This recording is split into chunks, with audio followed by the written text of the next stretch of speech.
You know, like the first time I did it, I couldn't really believe I did it. They've tried to portray me like I was some kind of a creature, right? I was just like everybody else out there. Probably 99.9% of the time, I'm as normal as he is or anybody else is. But there's that 1% of the time or whatever that there's some kind of a problem there.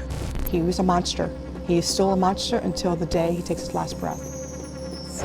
It was pretty easy to tell from the very minute I grabbed McVey that she wasn't like the others. Bobby DeLong, thank you. Thank you for choosing me instead of another 17-year-old little girl. And that's probably why she's still alive, walking and talking today. I had made my mind up that night when I came home from work that I was going to end my life. I even sat down and wrote my suicide note out. I left around 2 a.m. when I got off my shift. I remember being happy. I was happy. I know when I go home, I'm going to end my life. I was happy. I'm going to be free. While she bikes through the dark, empty streets, she notices a red car parked in front of a church. I don't know why. It seemed odd to me. And I just kind of shrugged it off. It's like, I'll be okay. She ignores her instinct, but the driver of the car is hiding behind a parked van. Next thing I was just yanked off my bicycle, horrifically, just so forceful. Knocked the breath out of me. I felt the barrel of a gun to my left temple. I remember him putting a blindfold on my face. I was ordered to take all my clothes off. He ties me up, ligatures on my wrists, ankles. Throws me in the car, yells at me to keep my eyes shut, and that if I showed him a good time, he was not going to kill me. My grandmother's boyfriend used to put a gun in my head every time he molested me for 3 years. It was nothing new to me. Lisa does everything the man says, as she is threatened with a gun. Then the man starts the car and takes her away.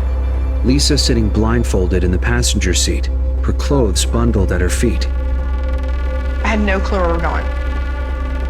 This is going to be it. This is going to be it. Rape and death. Next thing, to my surprise, my abductor makes me get dressed. The man removes her bindings from her wrists and her ankles, but keeps her blindfolded.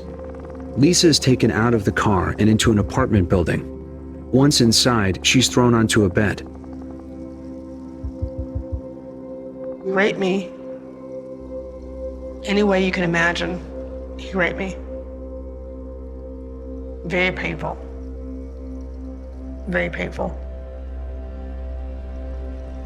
I would just go far away. I would sometimes pretend I was in a field of flowers, a happy place. I would just disconnect from the rest of the world and just become completely numb. Tired of living, just tired of being abused. I didn't see any other way out. Didn't want to live. I remember thinking of my family, my sister, my brothers. What are they going to do without me? And I kept thinking, I gotta get out of this some way, somehow. I have to get out of this. I had to reach down deep in my soul. I just had a new sense of wanting to survive. I would do whatever it took. She asks to go to the bathroom. He refuses. She insists, claiming she would pee right there in the bed if he denies her to go. He allows her to go in, where she could be alone for a moment. Her plan has worked. I was putting my fingerprints everywhere. The vanity mirror, on the walls, to show the police I was fighting, trying to leave my marks to say, hey, listen, I was here. I was one of his victims. She knows that to survive, she would need to gain his trust, so she begins a dangerous mind game. There was a moment we had a conversation. I had asked him why was he doing this to me. He said due to a recent breakup, he was getting back at women in general. And I played on his heartstrings. I said, listen, I can be your girlfriend. We don't have to tell anybody how we met. You seem like a pretty nice guy. I had to show he had control and that I respected him, no matter what. One slip, and I would have been dead. And that's when he said, no, I can't keep you. He told me to get some rest, get some sleep. It'd be over in a little while. Around 3:30 a.m., the man takes Lisa out into the car. He drives her off blindfolded again. she starts to see her end is near. As he's putting the blindfold on me, I was trying to tighten my jaw so it would be a little loose. Everything that I saw, hear, touch, smell, taste, whatever, I would just store it in my memory bank. In case if I did get out of this alive, I can go to the police to get him caught. I remember the car being loud, like it needed a tune-up. I remember the lights passing on the interstate.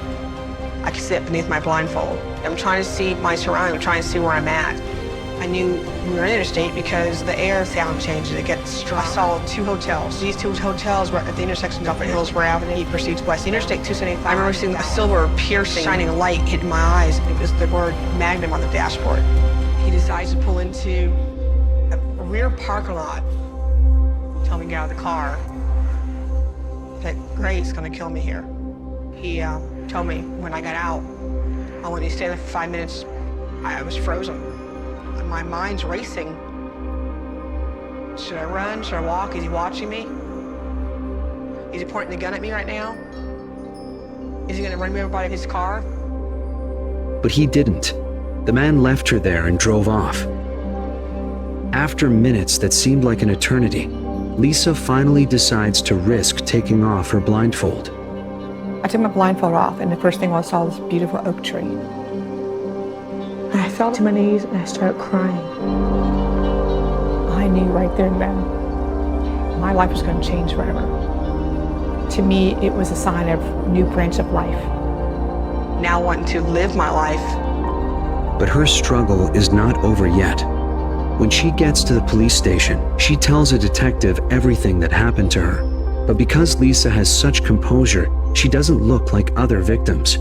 And so the detective doesn't believe her.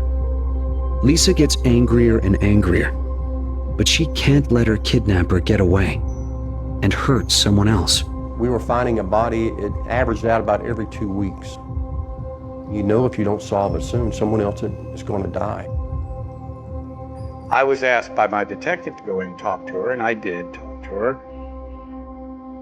I took my wallet out of my jacket and showed her the picture of my daughter. And I told her, this is my daughter, she's your age. There's nothing I won't do to protect her. And I'm going to protect you. I started crying. And I described the details of how my doctor looked through my hands, small mustache, pockmarked face, small ears. I'd never seen a victim of a violent crime like this that had such recall. The breakthrough was the Rhodes girl's description of this car, the catalyst for a 24-hour surveillance of Long. He gave me a photo lineup, 6 pictures. I said, that's your guy. Just take your time. You gotta take your time. I'm telling you, that's your guy. He's the one that abducted me. We were confident we had the right suspect. It was imperative for us to move as quickly as possible. All of a sudden, they said, we've got him. And they ran out into the parking lot. They handcuffed him, put him in the car, read him his rights. Late this evening, investigating officers from the task force have arrested and charged Robert J. Long, and we have charged him with 9 counts of first-degree murder. Bobby Joe Long's arrest came with the help of a young girl, a teenager, who he kidnapped. Now, she got away, and then she helped lead detectives to the serial killer. But how many more would he have killed had it not been for the one victim who escaped him? November 4th, 1984, Bobby Joe Long released me. I promised myself I would never live as a victim. Bobby Joe Long, thank you. Thank you for choosing me instead of another 17-year-old little girl. Lisa worked for years as a sheriff's deputy. The one that got away is now the protector. I know not on my watch will I let any child get hurt. And if they do, I'm going to be their voice and I'm going to be their advocate. I aspirated myself a long time ago to make it my obligation to be the voices of the women's lives who took too soon. Today, as I stand before God, the victims, and the families of the victims, I vow to carry on and be their voice. In memory and honor of the victims, Artis Wick, Lana Long, Michelle Denise Sims, Chanel Williams, Elizabeth Loudenbach, Karen Disfriend, Vicki Elliott, Kimberly Hops, Virginia Johnson, and Kimberly Swan. I didn't want to take the abuse I went through and carry it on in my life. I deserved to treat myself better than that. I deserved it.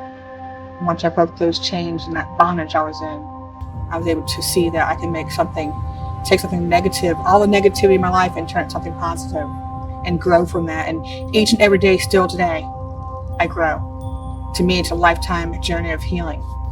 And it's just phenomenal. Love life to the fullest. I had a second chance, and I'm going to use it wisely.